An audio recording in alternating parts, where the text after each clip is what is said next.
Good evening. My name is Tim German. What a vibe. Yo, I love how the four members all sound so different. Like, I'm Kathleen Scher, and I'm Allison Toy. On our show, Lion Share, we get to feature... Ready to go, Elaine? Ready to go. Okay. I'm really excited tonight. My name is Tim German. I'm a friend of Emerge for quite a few years now. Very good friend of Elaine's for a long time. I have followed her around the village of Essex Junction as a neighbor for several years, and I have recently moved away, but I'm glad to see somebody still here from Essex Junction. I'm a former vice chair of the Democratic Party, and it's also exciting to see my former speaker here with us tonight. But I worked with so many great women leaders when I was in the House, and I'm particularly excited about trying to get more men involved in supporting Emerge because I came from local government myself. I was a trustee in Essex Junction before I ran for the House. So one of the reasons that I love Emerge is that it's events like tonight, and it's promoting people getting in at all levels of government. And we really need a lot more women involved, select boards, school boards, all kinds of local offices. And my own bias is that, and Shap can talk to this too, people who came from local government have definitely a heads up for people who didn't, because they know just so much more about how things really work in Vermont and how things interact between local, state, and federal government. So without further ado, it's great to be here tonight, and can't wait to hear from the candidates. And Elaine, I'll turn it back over to you. Thank you very much, Tim. And thank you also for being a founding member of Men for Emerge Vermont, who are the sponsors of our event this evening and who are allies and advocates who support Emerge's mission of recruiting and training women to run for office at every level of government. Thank you so much for being a part of that. So my name is Elaine Haney. I'm the director of Emerge Vermont, and I am a former select board chair and village trustee for many years. And so my heart is really, I love municipal government, and I admire every woman who steps up to run for office at the local level. It's wonderful work, it's hard work, and it's really important to serve your community in the way that you can as an elected official. So I really applaud all the women who are here this evening and who are on the town meeting ballot this year. So I'm going to suggest to everybody that you set your Zoom to speaker view so that you can see each of our candidates. And we're going to start with candidates for City Council and Board of Aldermen throughout the state of Vermont. Our first candidate this evening is an Emerge Vermont alumni, and she is currently serving as the mayor of Montpelier, Vermont. Ann Watson is actually not able to be here this evening because there is a city council meeting happening right this minute. So she has very kindly sent a video. So I'm going to very quickly share my screen so we can all hear from Ann Watson, mayor of Montpelier, who is running for re-election. Hey Montpelier, this is Mayor Ann Watson. I'm excited to let you know that I'm running for re-election as Montpelier's mayor, and I hope I can count on your vote on March 1st, town meeting day. For those of you who don't know me, I'm a physics teacher at the local high school here, and I'm a union member and an ultimate Frisbee coach. I also just became a new mom when little Peter here joined our family just this past December. As I started to care for this new little life, I found my priorities have never been more clear. The first one at the top of the list for me is climate change. If we're going to ensure that our children have a livable planet, then we need unprecedented climate action to curb our carbon emissions. While Montpelier has made significant progress under my leadership, we still have a long way to go, especially in terms of supporting low-income residents for the kind of transition that will be necessary. The second issue that's clearly in focus for me right now is the need for high-quality childcare in central Vermont. This is a significant barrier for parents, especially women, re-entering the workforce. We know that the early years are essential for young children, and childcare is truly an investment in everyone's future. We need childcare offerings that match a typical working day and childcare for the very young from 0 to 5 years old. These are just two of the issues I plan on working on when I'm re-elected, and I hope you will join me in investing in Montpelier's future. Please vote for me on March 1st. You can either request a ballot early or you can get your ballots in person at City Hall. Thank you so much. Thank you.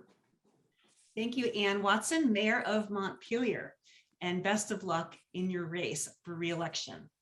Our next candidate is Hannah King. Hannah King is a graduate of the class of Emerge 2021. She's a classmate of mine. We were in the same cohort together. And Hannah is running for Burlington City Council, Ward 8. Hi, everyone. My name is Hannah King, and I'm proud to be running for the Burlington Ward 8 City Council seat. I'm a renter, student, and daughter of a single mother. My father was a construction worker, and my mother is a healthcare worker and proud union member. The lived experiences of my family have served as the foundation to my commitment to pushing actionable progressive policy forward. I truly understand the struggles so many of my Ward 8 neighbors face because I've lived them myself. I'm running for City Council to be a representative leader that listens and is responsive, is thoughtful in their approach to solving complex problems, and frankly, just puts real progress before politics as usual.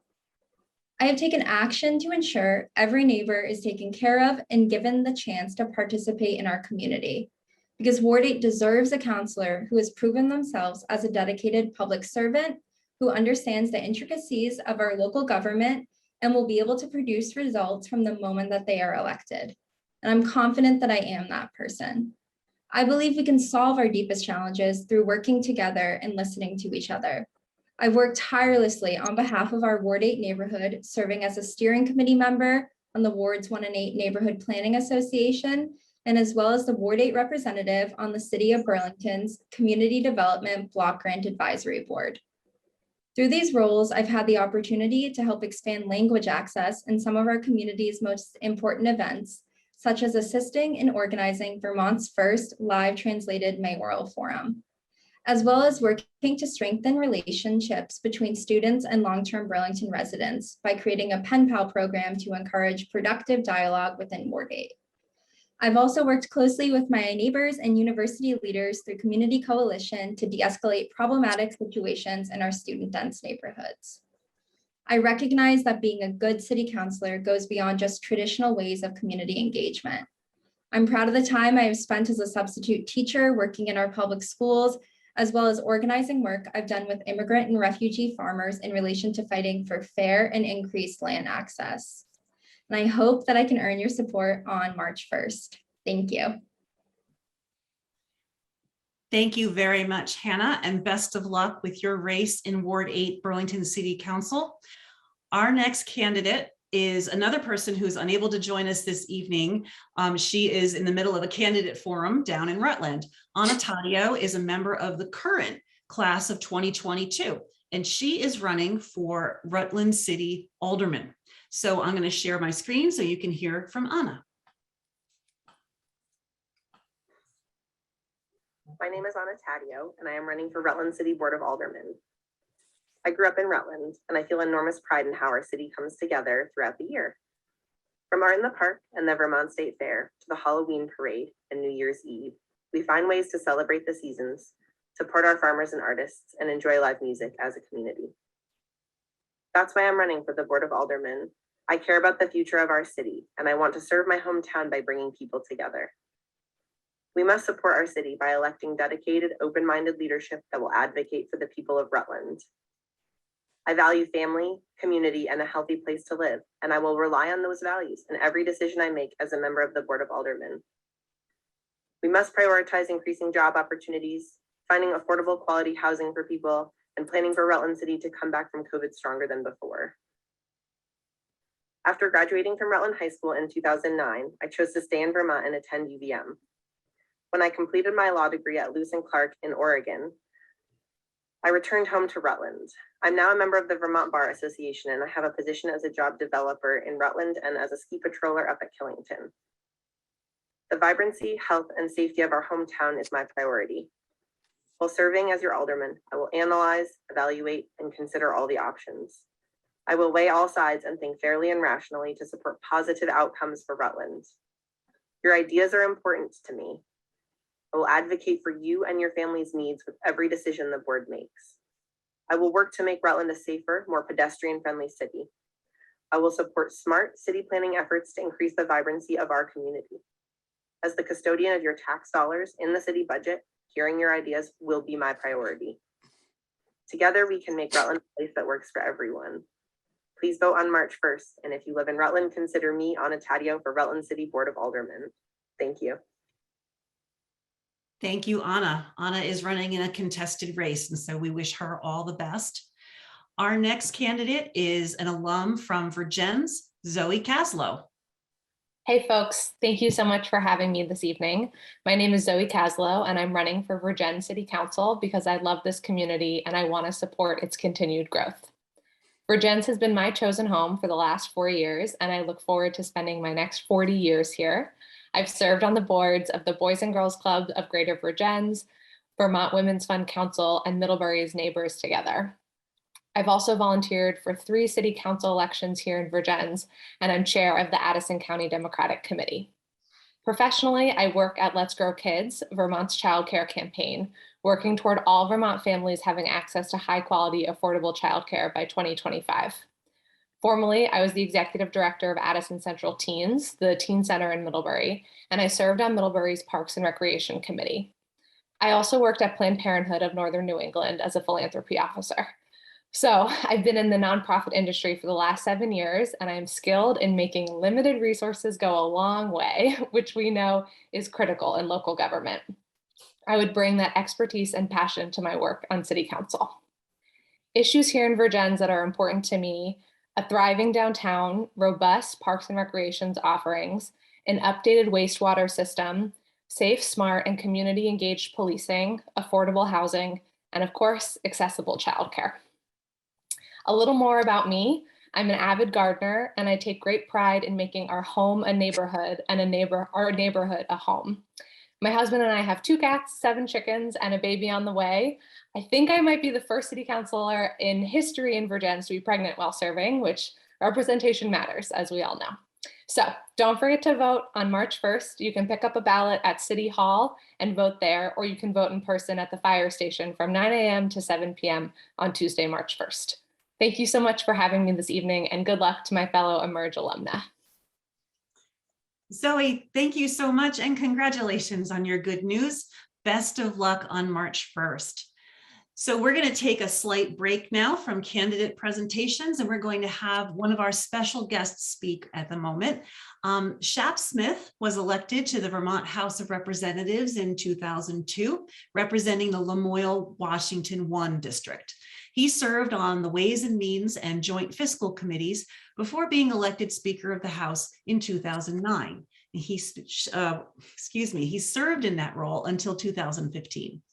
Shap was a candidate for governor and lieutenant governor in 2016, and currently he serves as the president and managing partner of the law firm Dinsey PC. Welcome, former Speaker Shap Smith.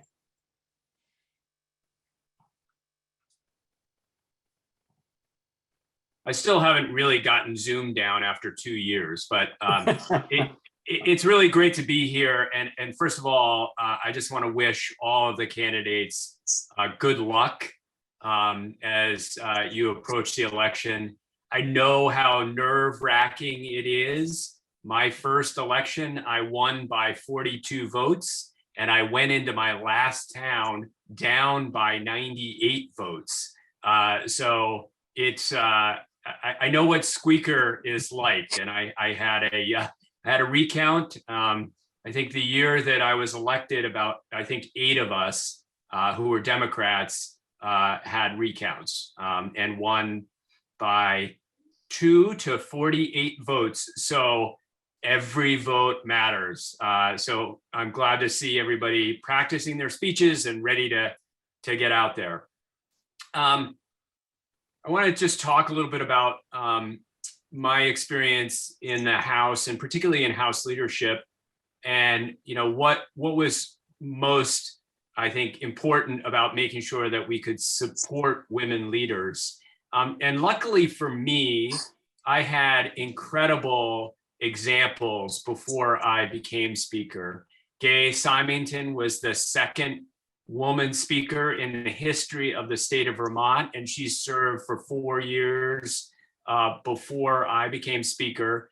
And her first assistant was Jill Krawinski, who was the executive director of Emerge for years.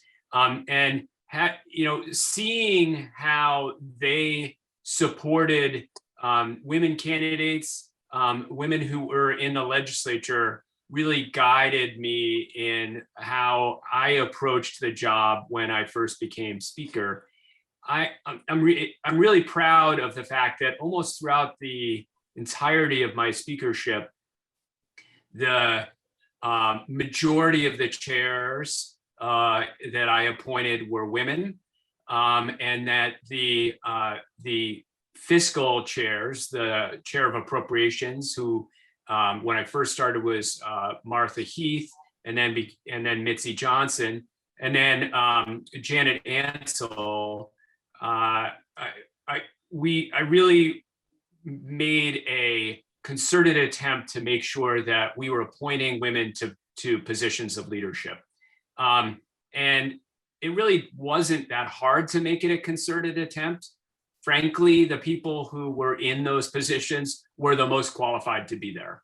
And so it was just making sure that you did not think about gender as a barrier to appointing people to leadership. And I was really lucky in that many of the members of my leadership team were women and would help me think through how we could support new women who were in the legislature, and make sure that their experience was similar to the men who had been elected. And I want to acknowledge that it is still, unfortunately, different experience, I think, for women who are serving in the legislature than it is for men. And I want to talk about the fact that their sexual harassment is real, and that a lot of it has to do with the age cohort that is in the legislature.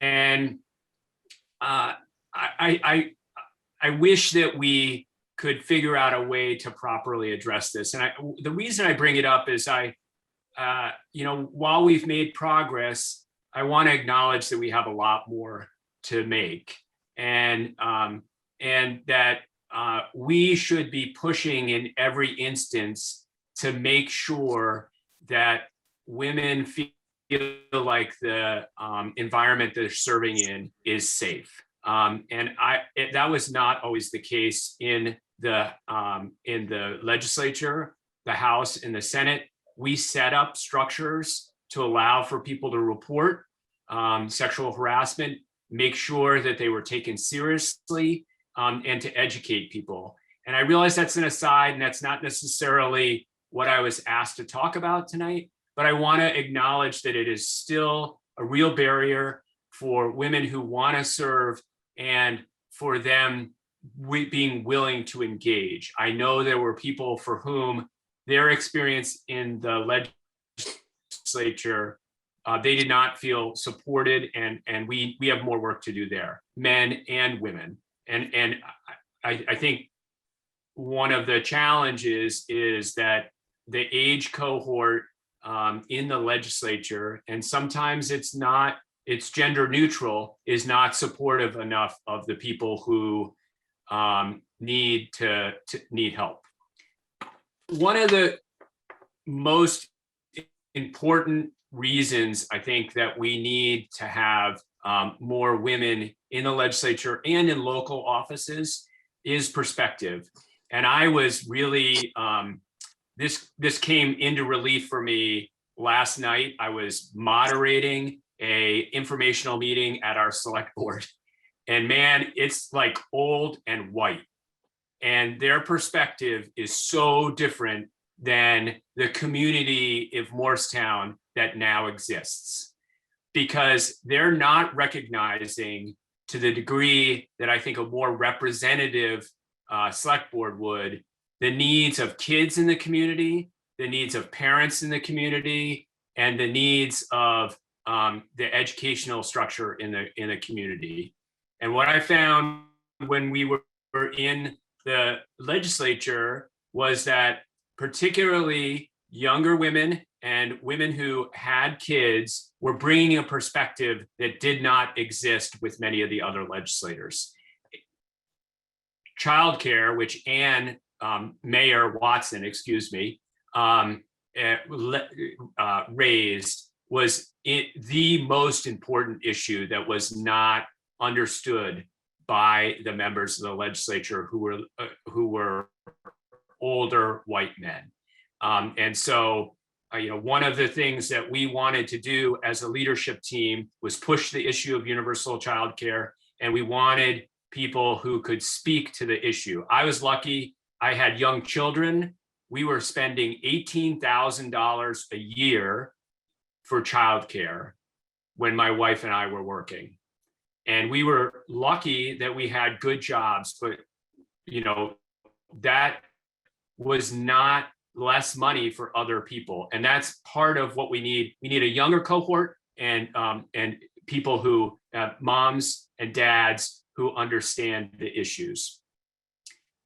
I realize that I'm almost out of time, but one of my greatest, one of the things that makes me the happiest is that the two speakers who have followed me are women, Mitzi and then Jill. And I feel like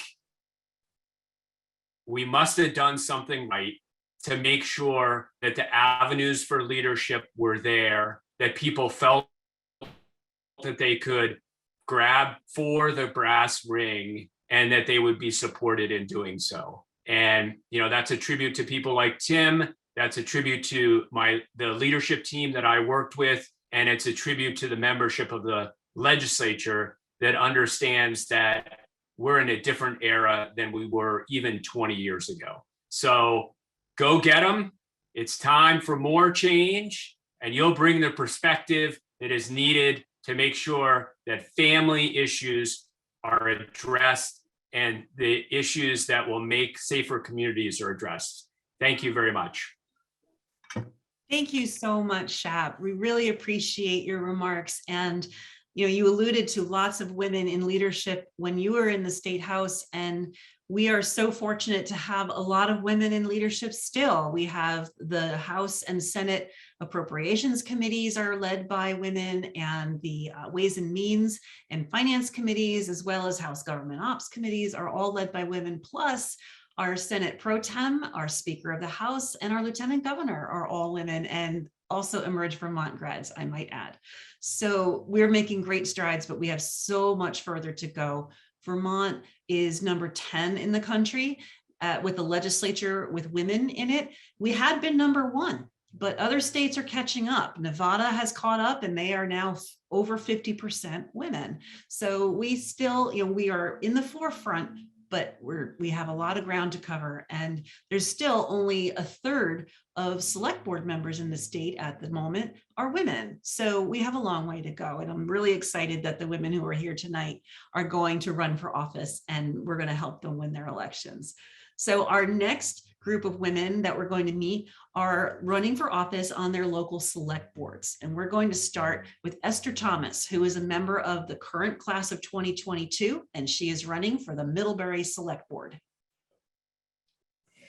Good evening, and thank you so much for having me. I am Esther Thomas, a Haitian American born to immigrant parents who were looking for a better life for themselves and their children. I'm the oldest of 5.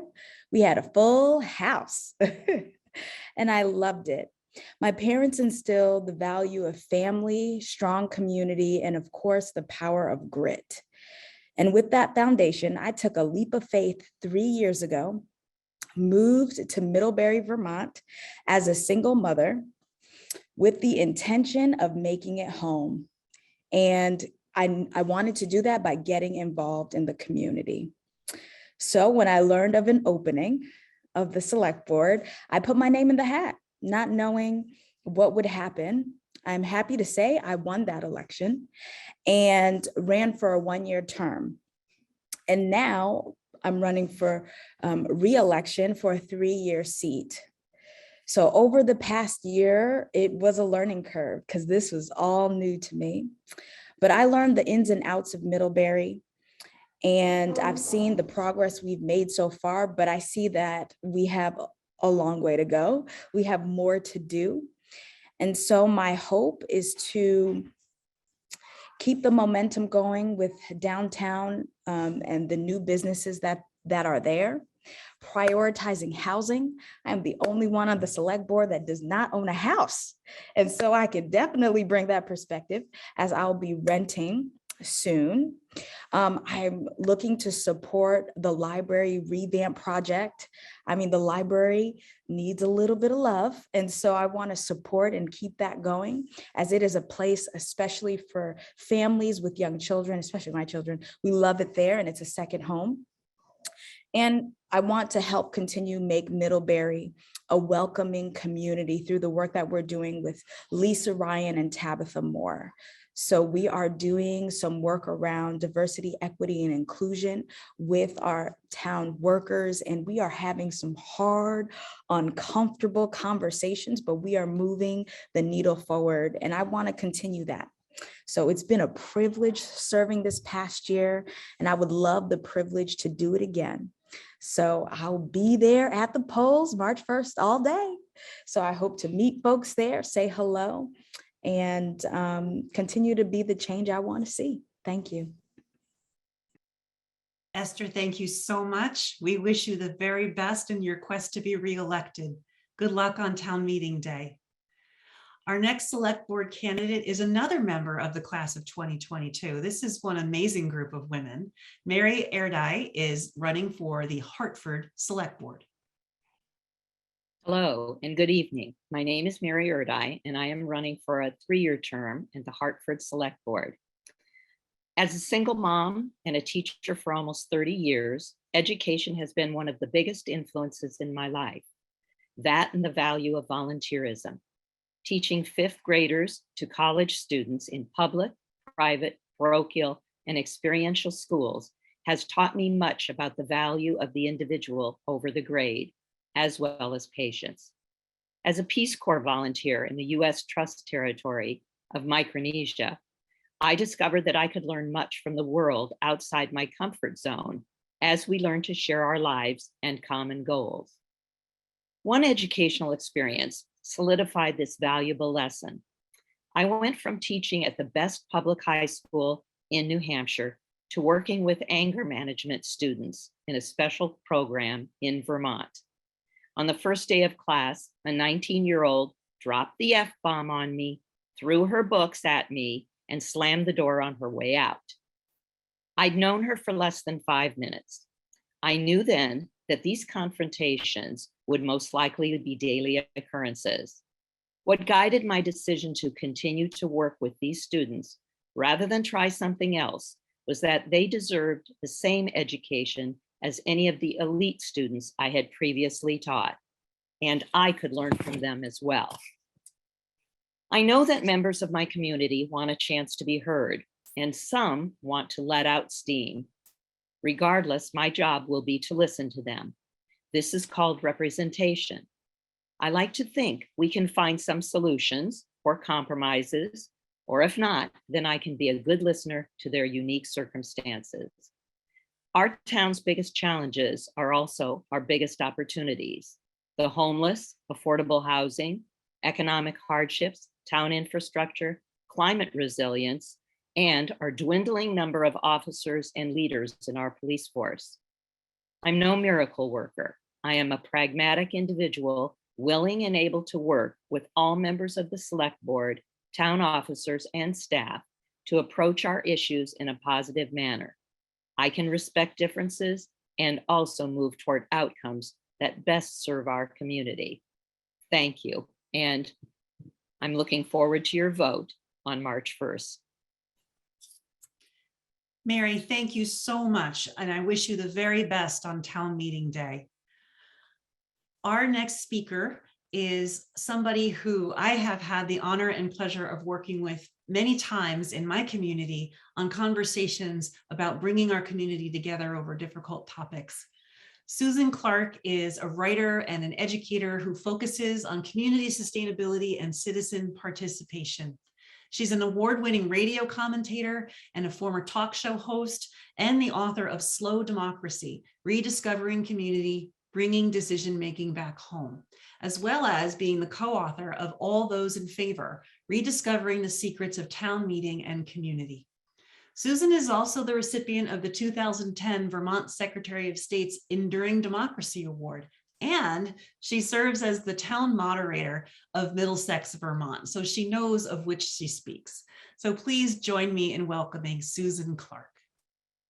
Thank you, Elaine, for that long and lovely introduction. I am just so honored to be addressing the graduates of Emerge Vermont. I'm especially excited because you are the team that is running for local office, and Vermont's local officials are some of my favorite peeps.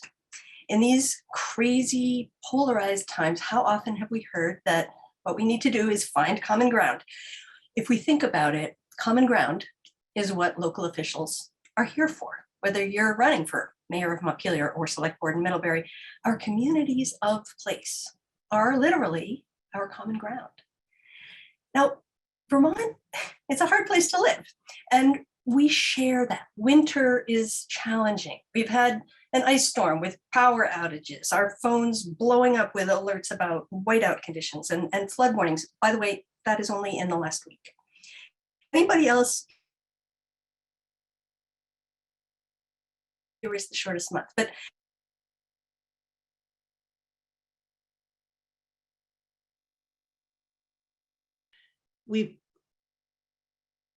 you're muted and freezing a little bit. Can't hear you. Again? There you go. Okay, great. Okay, I didn't want anybody to get the impression I don't like winter. I do like winter. But when somebody tells me that they are trying to survive their first winter here in Vermont, I can share that experience with them. Or if they tell me that they've been here for a decade, that's 10 winters. You know, they're communicating something deeply real to me, or their family has been here for 7 generations, or that they are of Native American descent. Each of these statements is embedded with meaning. So what I'm saying is place matters.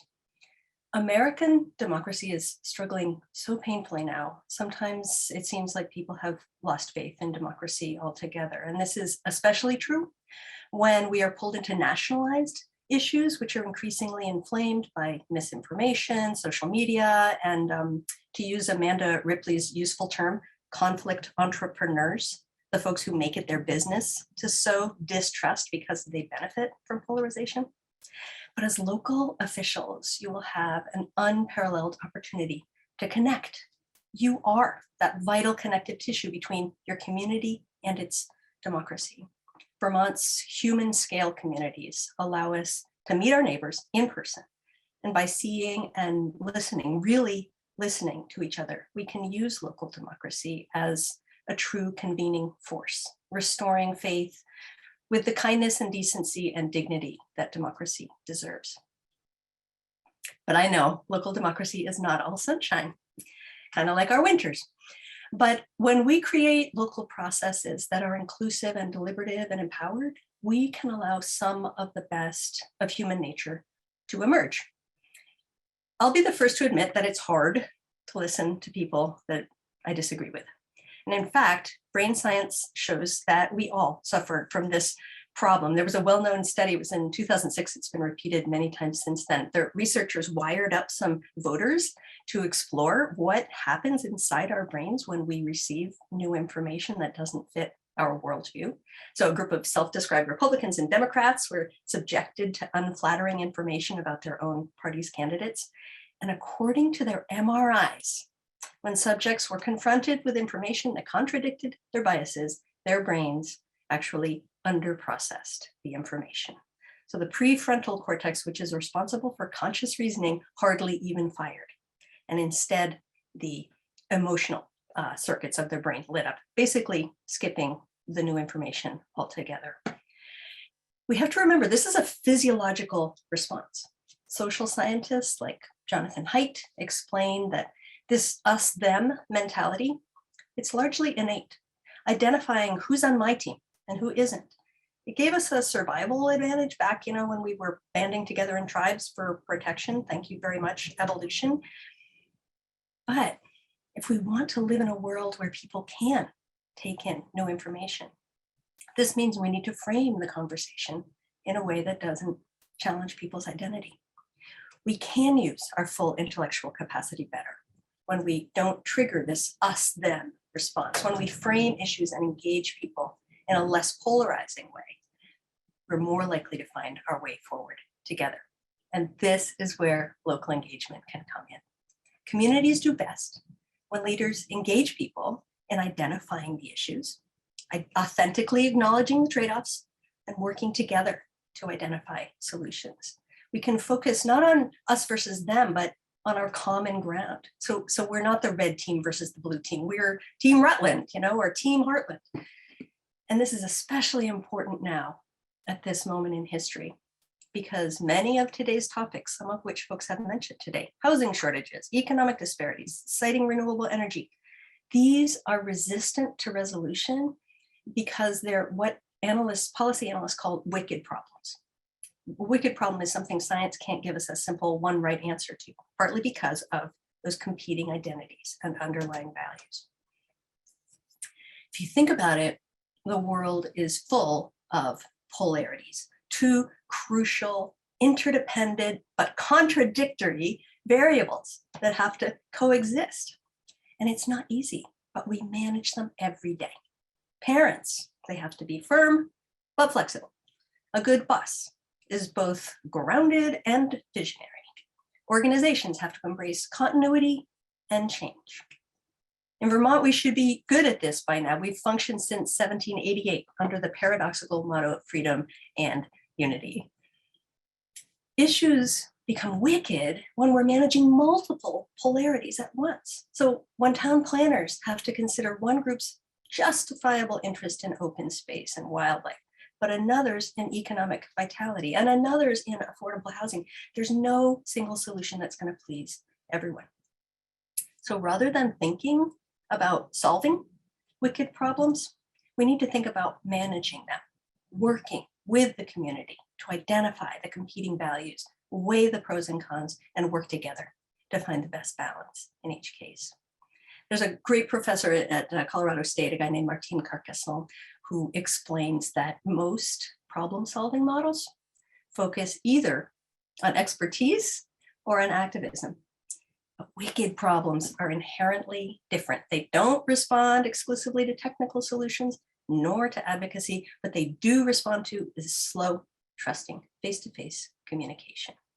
Solutions begin when we recognize that with wicked problems, it's the problem that's wicked and not the people. So briefly, what skills is it going to take to hold that tension between polarities, to stay open with grace and vulnerability and even love? First, stay curious. Maybe you ran for office because you care passionately about lofty concepts like equity and justice. Excellent. But if elected, you will be addressing people's day-to-day concerns about barking dogs or flower boxes in the park or kindergarten field trips. Oh, and potholes, lots of potholes, literally where the rubber meets the road. Through it all, the best local leaders that I know retain their curiosity. The best answers may come from the people themselves. So facilitating solutions here strengthens equity and justice because you are nurturing people's confidence that democracy can work for them. And a big part of staying curious is listening. I've heard this already tonight, listening. Listen to our constituents. Listening is a radical act. It doesn't mean compromising your beliefs. It doesn't mean agreeing with what people say. The goal of listening is not to validate, it's not to convince, it's to understand. And if you really want to surprise someone you disagree with, try listening to them. You don't have to listen to the conflict entrepreneurs, by the way. Permission slip right there. That will just ravage your soul. But do listen to their listeners. What are your constituents hearing in these messages that resonates? Being listened to is amazing. When we feel heard, it helps our minds relax and open. Data from Bridging Conversations confirms the value not of arguing about wonky positions, but instead sharing how policies affect us personally. Feeling heard even allows people to recognize the gaps in their knowledge and become curious to learn more. Imagine that, right? So just a few questions from Conversation Cafe, an organization that helps people hear disagreements. Try these questions out. What happened that led you to this point of view? How does this affect you personally? I'm curious, can you say more about that? Here's what I heard. Is that what you meant? Take a breath, try to discover the concerns beneath their stances, because in this struggle against polarization, leaders have no more powerful tool than listening. And this is why I love Vermont's local officials. At our best, we are empowering communities to find solutions together with kindness, fairness, and grace. And it's what makes Vermonters see and understand that democracy works for them. So no pressure, but there it is. You are how we will save democracy. Susan, thank you so much. That was really fabulous. Thank you very much for highlighting the essential role that our local elected officials play in building communication and building trust. Thank you. So we're going to move on now to candidates who are running for school board across the state of Vermont. Our first candidate to speak will be Martine Eulek, who is running for the Burlington School District Board. Hi, everybody. So many great speakers tonight. It's not easy following such great talks and words of wisdom. My name is Martine Larock Eulek, and I'm running for re-election to the school board in Burlington, Vermont.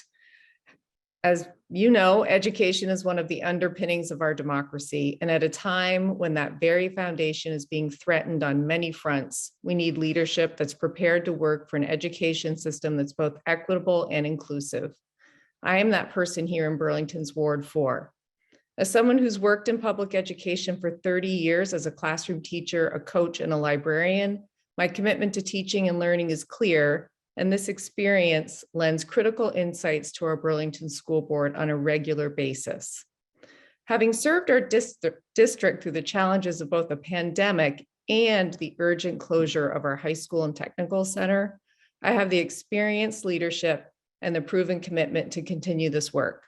With my fellow commissioners, I've helped improve culture and climate and increase stability in a district that was scarred by high turnover and a divisive teacher strike 4 years ago. I've co-chaired a search committee that hired a new superintendent, helped craft a 5-year strategic plan as the board rep on the Burlington Education Coalition. I've worked with the legislature to make school funding more equitable across the whole state of Vermont as a member of the Coalition for Vermont Student Equity, and I serve on the Vermont School Board Association. I want to highlight the fact the largest city in Vermont currently does not have a permanent high school. As a state, this is something that we should all be very concerned about, and I will continue to work to find a solution to this crisis. School districts are the heart and soul of any community, and they are an investment that pays long-term dividends in the form of a skilled and informed workforce, increased property values, and healthy neighborhoods.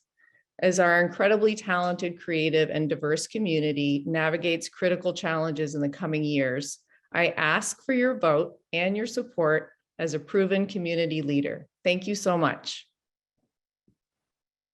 Martine, thank you very much. Best of luck on town meeting day on your contested race. Our next candidate is Laura Taylor, who is a graduate of the Emerge National Boot Camp that happened in 2021.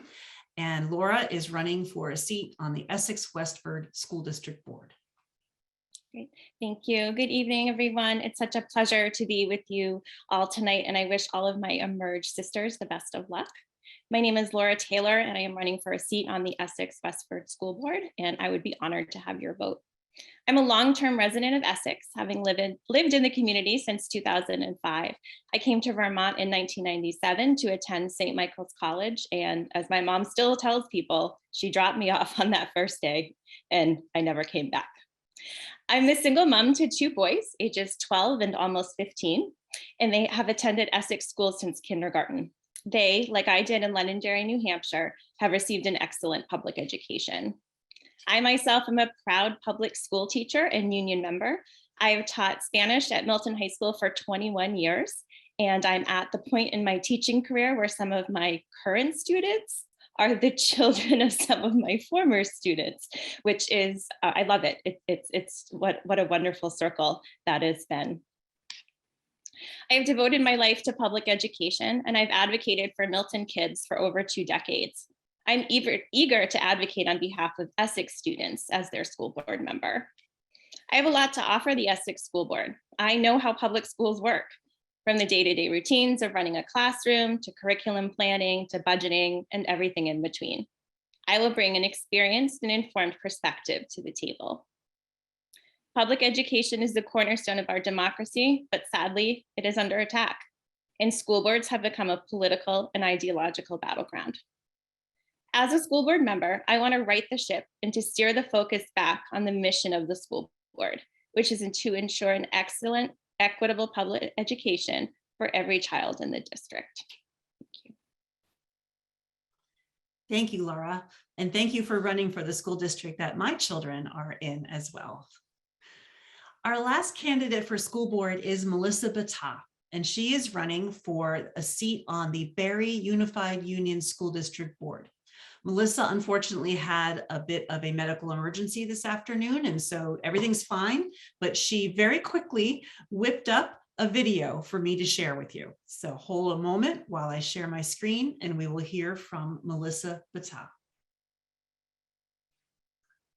Hi, my name is Melissa Bataa, and I'm running for Barrytown's 3-year term on the BUUSD School Board because I believe my decades of volunteer and nonprofit management can bring a fresh perspective to our children's education and our community.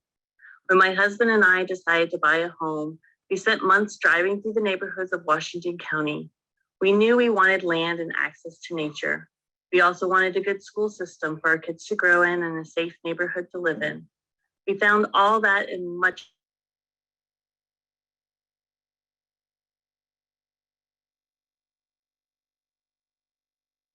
We are committed to the community and want to see our children and their children grow up here. What makes Barrytown so amazing are all the community members who give richly of their time and talents to allow Barrytown to grow and thrive. I firmly believe that part of living in a community is to actively participate in it.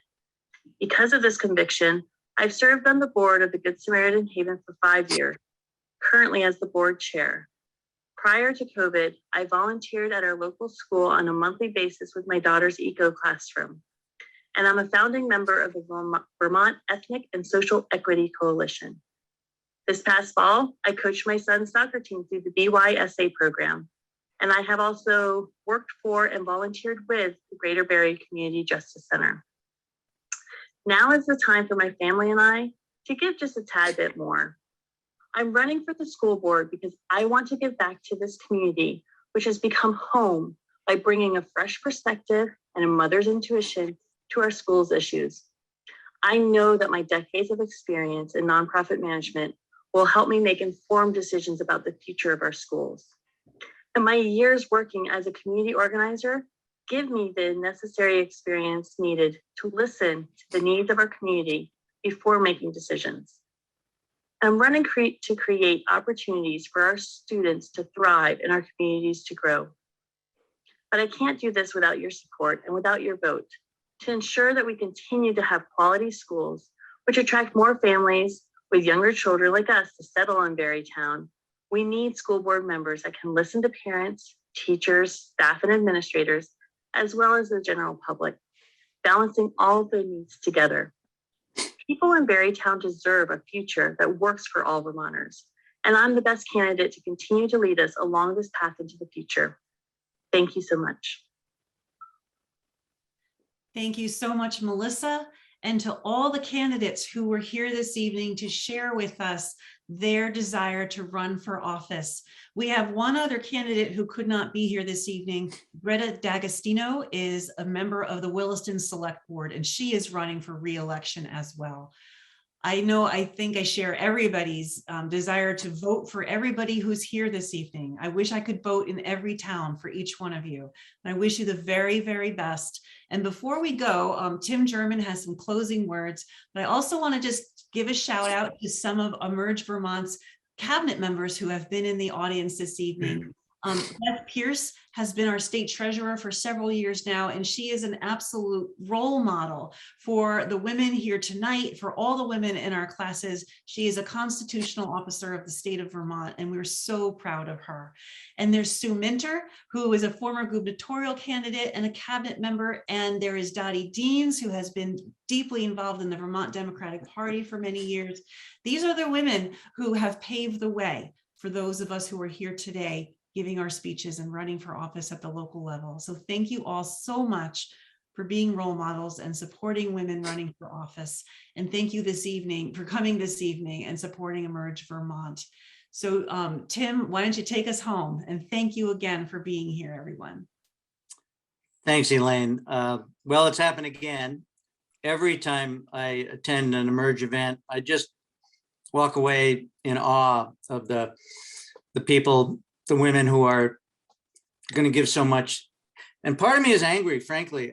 Just this week, some of the issues that, we always think that we're so far ahead of the rest of the country. And I look at what happened with the gun safety bill this week, and there's so many issues that affect women, school safety, the paid leave, minimum wage, those things. And we still haven't gotten where we should be. And I feel somewhat guilty as somebody who was there and who was working on these issues years ago, and here we are still. And this is just such an important thing in Emerge, and I'm going to work to get more support. I'm so glad to see some of my friends on the male side here tonight, and we need to expand that because we need to get more support so that people can take the training, afford to do that, and get in at all different levels. And some of you, I know the people in Chittenden County, I know we need you all to win, because all the things you're going into at the local level, the ones I'm aware of, really antagonistic environments. And we've talked about that a lot today, and needing to really just get in there and maintain your sanity. But wow, it's really great that you're stepping up to do this in this time. There's some things going on locally that I never had to face as a local official, and to see you do this, it's beyond awesome to me. So I'm hoping a lot of people who look like me and have been around for a long time stay involved, and as I said, a little bit of anger and a lot of hope that there's a new generation coming forth, and it's going to be a lot younger, and we have a long way to go. But thank you all again, and I hope we have a lot more events like this, and I hope you all win, and I hope we can all support you to do that. Thank you, and have a great evening. Thank you so much, Tim. Thank you, everybody. Candidates, best of luck.